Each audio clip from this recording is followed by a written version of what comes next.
Weekly analysis करेंगे और देखेंगे कि इस वीक में हमें गोल्ड में क्या सेटअप नजर आ रहा है। फ्रेंड्स, H4 के टाइम फ्रेम पर हम मौजूद हैं। H4 के टाइम फ्रेम पर रहते हुए पहले एनालिसिस करेंगे और देखेंगे कि इस वीक में हमें किस तरह मार्केट मूव करती हुई नजर आ सकती है। तो H4 के टाइम फ्रेम पर फ्रेंड्स हम यहाँ पर देखेंगे मार्केट ने एक हाई क्रिएट किया है। यहाँ पर आप देखें, पहले ये वाला हाई था। इस हाई को ब्रेकआउट करने के बाद छोटा सा पुल बैक करने के बाद मार्केट यहाँ से एक न्यू हाई क्रिएट करती है और यहाँ से हमें डबल टॉप टाइप बनाने के बाद मार्केट डाउन मूव करती हुई नजर आती है। अब यहाँ से हमने देखना है फ्रेंड्स, क्या यहाँ से मार्केट और नीचे आ सकती है।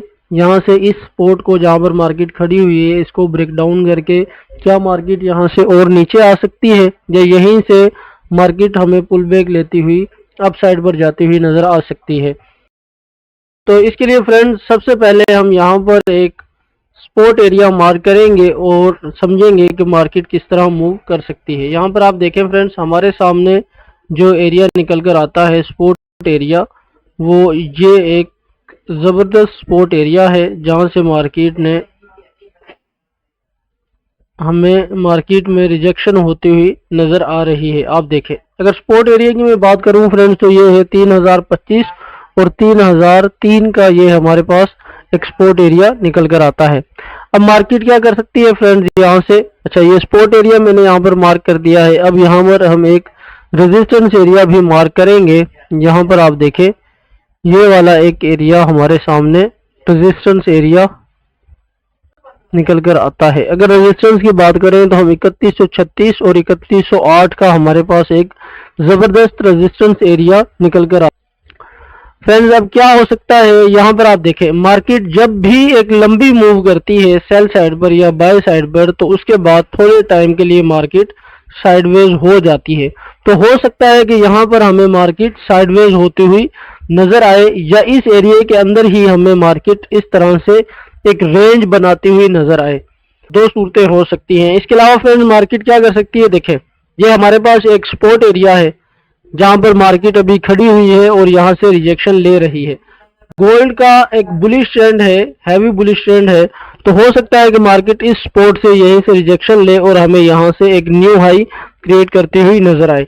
अगर मार्केट इस तरह नहीं करती तो फ्रेंड्स क्या हो सकता है, मार्केट इस एरिया को, इस स्पॉट को यहां से ब्रेक डाउन करे और यहां से रिटेस्ट करे इस स्पॉट का, या यहां से थोड़ा सा अंदर जाए मार्केट और इस रेंज का 50% एरिया का रिटेस्ट करे और रिटेस्ट करने के बाद हमें कोई कंफर्मेशन दे या यहाँ पर कोई नई रेजिस्टेंस क्रिएट करे, तो हो सकता है कि यहीं से हमें मार्केट मजीद डाउन मूव करती हुई नजर आए। लेकिन गोल्ड है, ज़्यादा सेल साइड पर रह नहीं सकता, ज़्यादा नीचे आ नहीं सकता, तो हमने सेल ट्रेड ढूंढने से थोड़ी एहतियात करनी है, या जब भी हम सेल ट्रेड ढूंढेंगे छोटे टाइम फ्रेम में रहते हुए थोड़े थोड़े पिप्स निकालने की कोशिश करेंगे।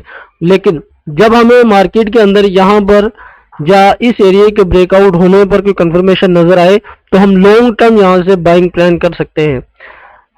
मार्केट क्या कर सकती है फ्रेंड, देखें यहाँ से मार्केट, यहीं से हमें मार्केट दोबारा से अप साइड पर जाती हुई नजर आ सकती है।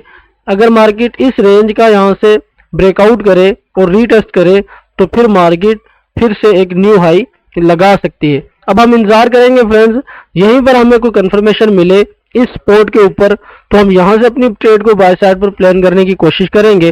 और अगर इस रेजिस्टेंस का भी ब्रेकआउट हो, रीटेस्ट हो, ब्रेकआउट करने के बाद मार्केट इस तरह से रिटेस्ट करे या इसके ब्रेकआउट के बाद इस रेंज के 50% पर मार्केट आए और हमें कोई कंफर्मेशन दे, तो हम यहाँ से अपनी ट्रेड को बुलिश साइड के लिए प्लान करेंगे और लॉन्ग टर्म हम अपनी ट्रेड को होल्ड कर सकते हैं। जैसे मैंने पहले बताया था आप लोगों को, अगर मार्केट इस एरिया को ब्रेक डाउन एंड रिटेस्ट करे तो हम शॉर्ट टर्म सेलिंग ढूंढ सकते हैं, क्योंकि गोल्ड सेल साइड पर ज़्यादा नहीं जाता, शॉर्ट टर्म सेलिंग ही हमें गोल्ड के अंदर नजर आती है। गोल्ड हमेशा बुलिश मूव ही ज़्यादा करता है। तो बिल्कुल आसान एनालिसिस है फ्रेंड्स, मार्केट क्या करे, यहीं से हमें कोई कंफर्मेशन दे, हम अपनी ट्रेड को बाय साइड के लिए प्लान करने की कोशिश करेंगे।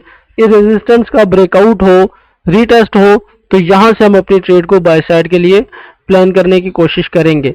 अगर मार्केट इस स्पॉट का यहाँ से ब्रेक डाउन करे, रीटेस्ट करे, तो यहाँ से हम अपनी ट्रेड को सेल साइड के लिए प्लान करेंगे।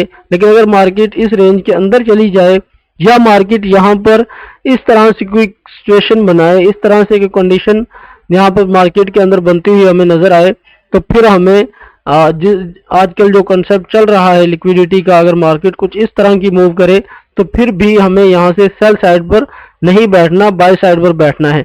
जब तक 1 घंटे या 4 घंटे के टाइम फ्रेम के अंदर हमें मार्केट में कोई बड़ी स्ट्रॉन्ग कैंडल बनती हुई नजर ना आए इस तरह से, या 1 घंटे या 4 घंटे के अंदर कोई इस तरह से हमें कैंडल क्लोजिंग होती हुई नजर ना आए, हम यहाँ से बुलिश नहीं होंगे। मार्केट क्या कर सकती है, इस तरह मूव कर सकती है जैसे मैंने आप लोगों को पहले बताया था।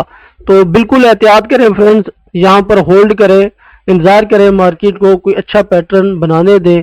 जैसे ही कोई कंफर्मेशन होगी हम अपने वीआईपी ग्रुप में भी आप लोगों के साथ शेयर करेंगे और यूट्यूब पर लाइव में भी हम आप लोगों के साथ शेयर करेंगे। तो यहाँ से कंफर्मेशन के बाद बाय, और अगर मार्केट यहाँ से सेल साइड पर ब्रेक डाउन करे, रीटेस्ट करे, तो फिर यहाँ से अपनी ट्रेड को सेल साइड पर ढूंढने की कोशिश करें। बिल्कुल सिंपल से मैंने एनालिसिस किए हैं फ्रेंड्स, उम्मीद करता हूँ कि इन एनालिसिस से आपको जरूर हेल्प मिलेगी। मिलते हैं नए एनालिसिस और नई वीडियो के साथ, तब तक के लिए अल्लाह हाफिज।